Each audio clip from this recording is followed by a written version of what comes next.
I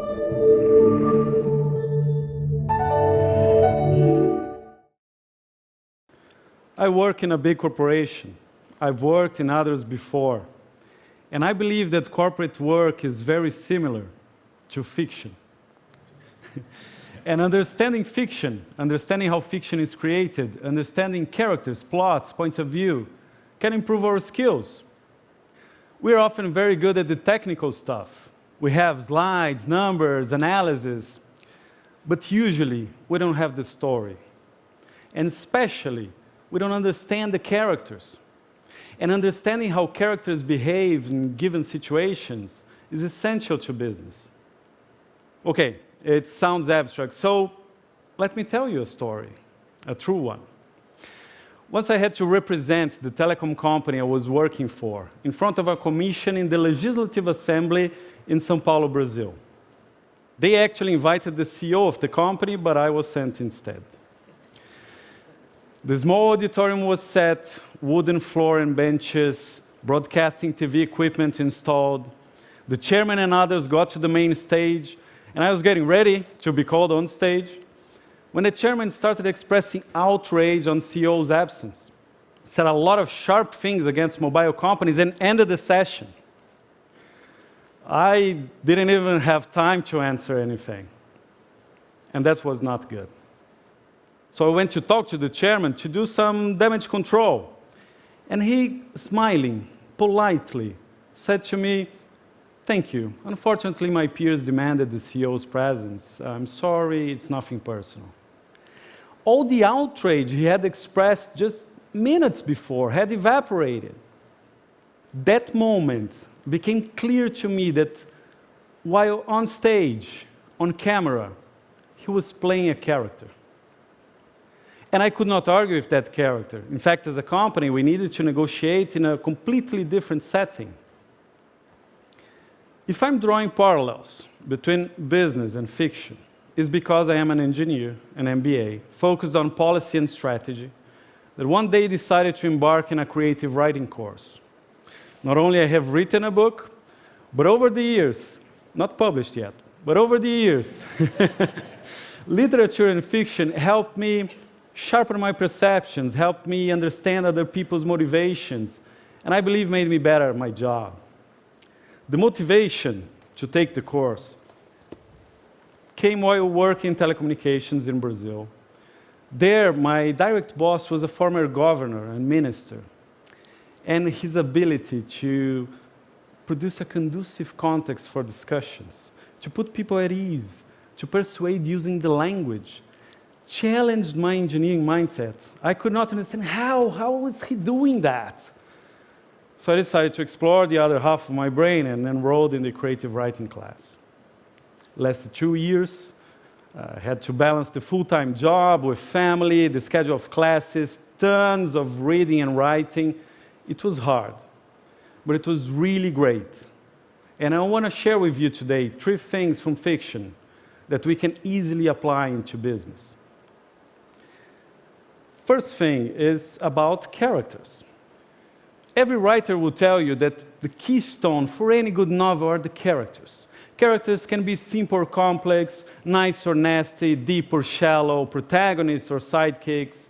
They have motives, beliefs, goals. In one of the very first classes, my advisor, Roberto Tadei, asked us to write down everything we knew about a character before writing the story. He said, try to imagine all you can. Think about looks, feelings, thoughts, even what she's wearing, even what's in her backpack. We all wondered why. And he added, you don't know how relevant this information will be. You may not use much of it, but it will help you understand the character. And in fact, in creative writing, somehow characters have their own lives. The writer does not have absolute control over them. Sometimes you're writing and things turn out different. The character behaves differently. Or what you've planned suddenly feels unreal. The more you know about the character, the more you're able to write with her and even be surprised by her. During a business trip to Brasilia, I went to the National Congress for a public hearing on regulation, this time just as audience.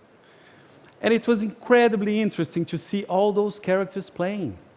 Some congressman would come, give an eloquent speech, or a very critical one, and just leave, without even listening to the answers.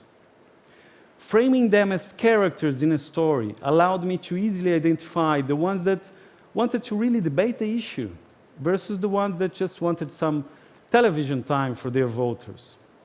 Very relevant insights in the realm of policy. The second point I want to share today is that words have power. In the middle of the course, we had classes on poetry, about reading, analyzing, and writing poetry. And I have to admit, I was not fond of poetry. But that changed. And the eye-opening moment came when we were studying a poem by Francisco Alvim called A Poesia. He manages to tell the whole history of poetry in Brazil in only one page. It is amazing how dense a poem can be, how much information is embedded in each word. The right words in the correct order, in a perfect visual distribution, have their own power. Words have power. For example, sorry. Sorry is a very powerful word. We should use it wisely. I remember a dispute with the regulatory agency in Brazil. They had been very aggressive with the company. Tension was escalating. My boss and I were afraid of retaliation and other issues. And he said, Christian, we need to change the dynamics here. We need to change the approach. Let's apologize. Let's say sorry. I was surprised by his suggestions, but even though we had good legal options, it made sense. It made sense to try to de-escalate and apologize. So a colleague and I went to talk with the authority. The meeting started tense. He was complaining about the company, and I interrupted him. I said, excuse me, but we actually came here to apologize. We are sorry.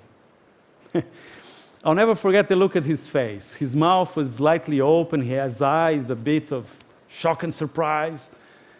But in a few minutes, we were already discussing how to move things forward, completely transformed the situation.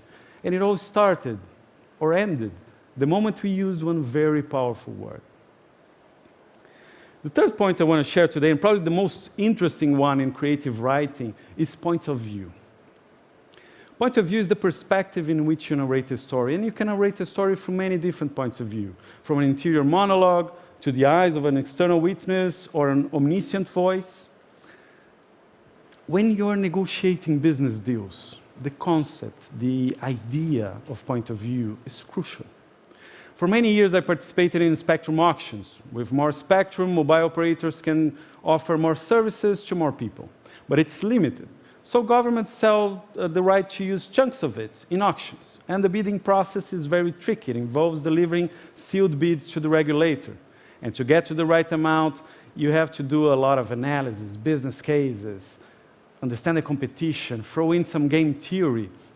And that generates a lot of spreadsheets and slides to tell you that the right amount for that bid is of X millions. Then I would send that to the CEO of the company, and he would discuss with the shareholders. And the proposals kept coming back with many changes.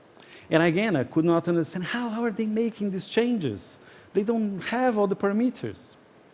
So I changed my point of view, and I started thinking about what and why they were changing. And you could see that if our proposal was aggressive, they were scaling it back, probably to save some money. If our proposal was modest, they would increase it, probably afraid of maybe losing the spectrum. Only when we realized that these other points of view were at play, we were able to produce better proposals, more aligned with both the process and the shareholders. So, next time you have a business meeting or a negotiation, think about the characters. Study, try to understand them. Think about different points of view and the power of words. And write. See how those characters behave in different situations and improvisation. Imagination plays a big role when preparing for a negotiation. If you're able to anticipate most of the possible outcomes, you'll be on very firm ground. And the best way to do that is to see what those characters will tell you in private when you let fiction flow. Thank you.